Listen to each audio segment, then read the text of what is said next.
Bridal, what's your story?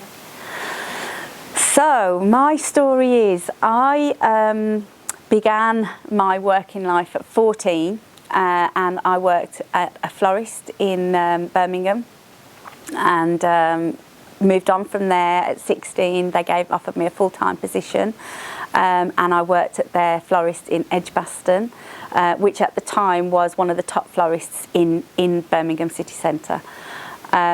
I did 2 years City and Guilds in general floristry, and then I did my 3rd year specialising in wedding work, which in those days was very technical, wired flowers, wired bouquets, buttonholes, corsages, all sorts of things.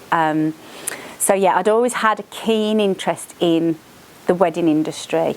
Throughout that time, obviously, I met lots of different people in the wedding industry, and the dresses in particular always liked to spark with me. I can't tell you what it was. I don't know how I came about. I don't know what happened.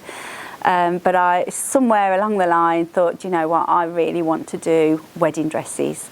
Obviously, the old cliche, when I got married, I didn't have a great experience. I remember the owner of the shop forgot to give me my hoop, my petticoat. And so I had to rush back to the shop, and she literally opened the door about 4 inches, shoved the hoop through the door and shut the door. And that was in the days before social media. I'm sure that now that wouldn't happen. But yeah, I just didn't have a great experience, and I knew that I could do better, and I knew that with my background in wedding floristry, my attention to detail and my eye for design would see me through.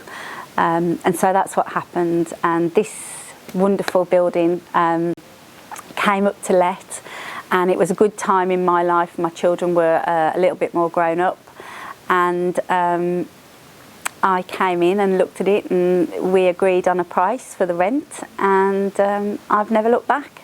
It's been a wonderful journey so far. We're so excited about so many more things to come. But yeah, that's how I got into bridal in the first place.